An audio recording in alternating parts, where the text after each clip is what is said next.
everyone, welcome to my channel Tokyo Foodie Sarah. In this video today, I want to be reviewing those onigiri or rice balls that I got from a 7-Eleven in Japan. Here I've got 8 different types of onigiri lined up, so I'm gonna try out and review all of them. For each individual onigiri, I will be putting up the calories and macros. I personally don't track calories or macros, but I'm gonna put it up anyway because I'm sure some of you will be interested.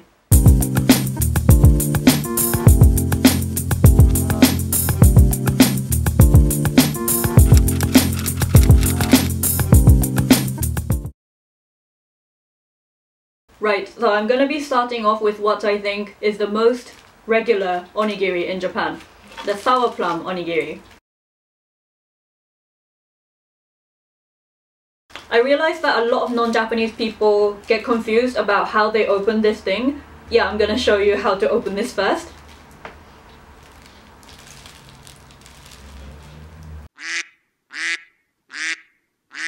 On the packaging, you can see that there's the number 1, 2 and 3. So we start off with the 1.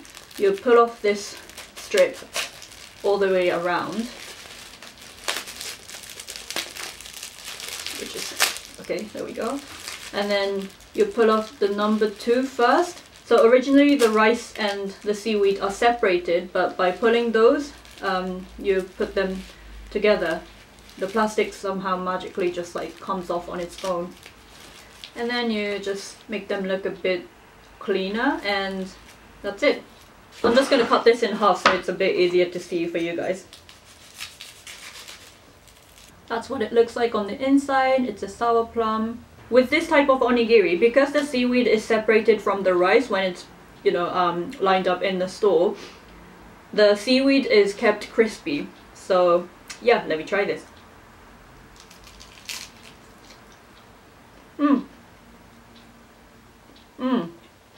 As the name suggests, sour plums are pretty sour. So if you don't like sour stuff, then I'd say try avoid this maybe. I really love sour plum, but it is a really basic onigiri that I normally have. I would just rate it as 7 out of 10. Right, on to my next one. So this one is meant to be an onigiri with fried chicken or karaage with some spicy sauce and mayo. Let me try this. I'm really excited for this.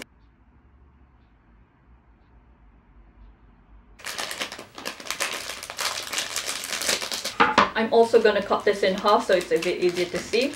So as you can see with this one, the rice and the seaweed is already combined, so the seaweed is moist. It really depends on your preference, but I like it when the seaweed is crispy. Oh no, it's breaking apart. Okay, ooh. Oh, there's a lot of sauce. That's what it looks like on the inside. It looks really nice.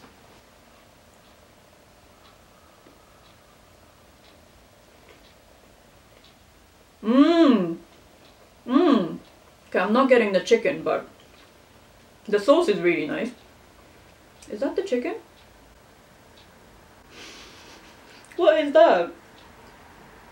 That's the chicken I had on this half.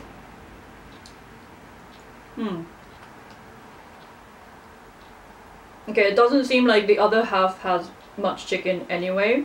The flavor of the sauce is really nice, but it really doesn't have that much chicken. And I feel like they call it a big onigiri just because they had more rice.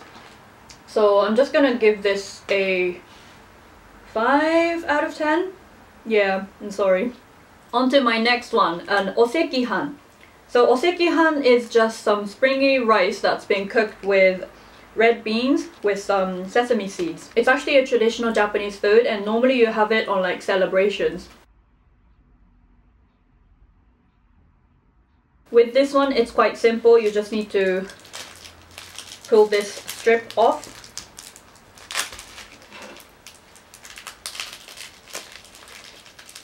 And voila.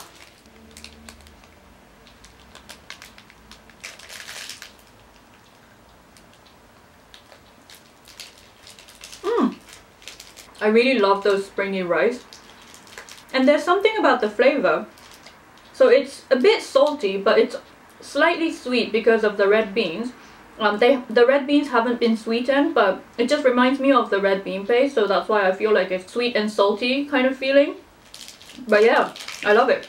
I'd give it a 8 out of 10. Yeah, just because I like these. Okay, my fourth one is an Alma Rice onigiri. If you've seen my video where I went to a cafe to have an Alma Rice, you would probably know what it is. But Alma Rice is essentially a Japanese Western food where they put scrambled eggs around ketchup rice. So this is an onigiri that mocks an Alma Rice. It's quite cute, isn't it?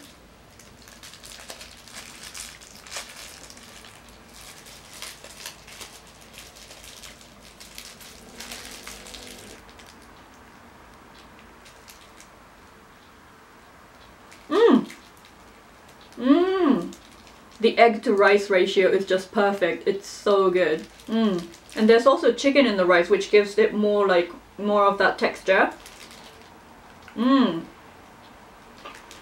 I would give this an 8 out of 10. It's really good. Okay, this one is an onigiri with some sausage on top. It's more kind of like a spam sausage kind of thing. And so there's the sausage, some sauce in between, the garlic mayo sauce. And the rice has some pepper inside. That's really interesting.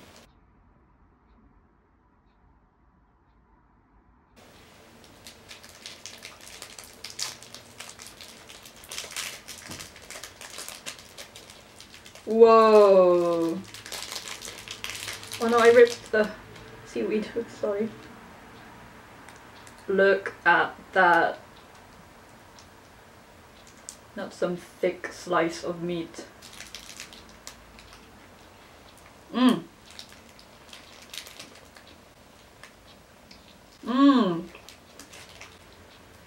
The sausage is quite salty, but it's got quite a bit of rice, so it kind of like balances out the saltiness.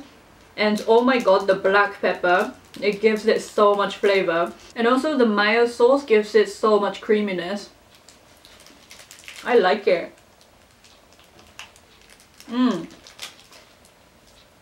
You just have to be careful that when you're eating this, you don't put your fingers over the sausage because your hands will get quite sticky. But otherwise, the flavor is really good. I would give it an 8 out of 10. But yeah, it's really good. So this one has some flavored rice with half-boiled egg.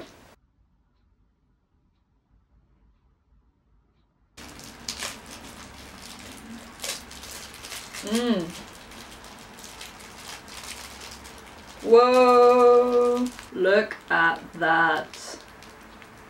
The egg is shining.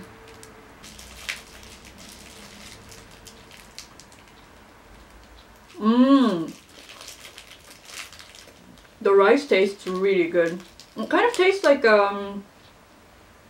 sauce of soy sauce ramen. Let me just get to the egg. Oh my god. The egg is cooked perfectly. Obviously the egg white has been cooked fully, but the egg yolk, it's like so creamy and nice. Wow. And there's also some pork bits inside the rice.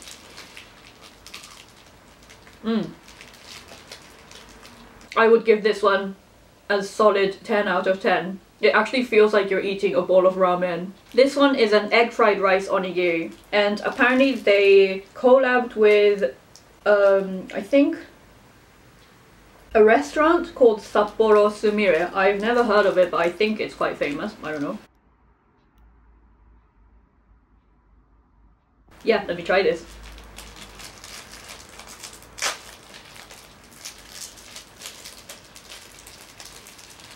So this onigiri, it has a whole topping of the red ginger. I'm not really a big fan of red gingers because they're quite spicy. So yeah, we'll have to see. But it looks great. It actually looks like fried rice.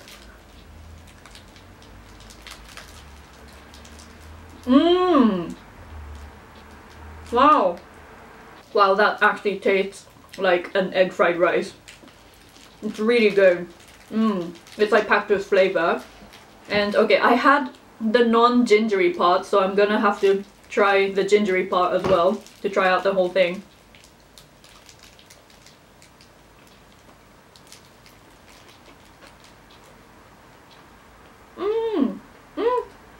I was a little skeptic about the red ginger, but it actually gives it more flavor to the fried rice.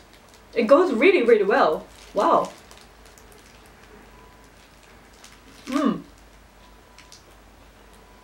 This is the last type of onigiri that I have for today. I've actually never seen this at a convenience store. So it's called Anikumaki onigiri, which means onigiri wrapped around some pork slices.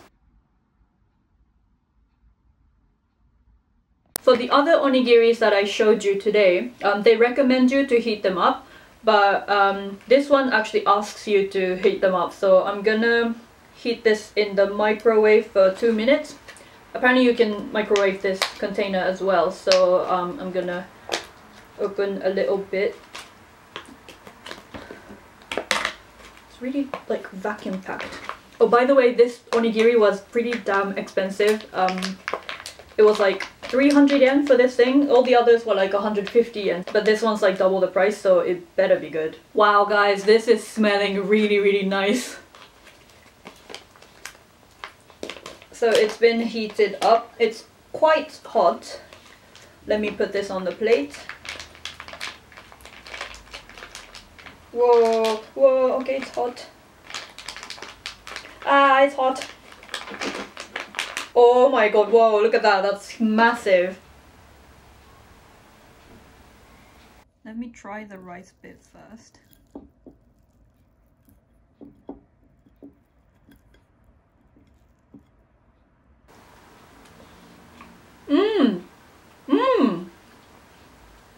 Do they use springy rice? No, they use normal rice. It tastes like the springy rice. Okay, I'm gonna have the meat and the rice together. The meat has a similar texture to beef jerky. And I can't cut it.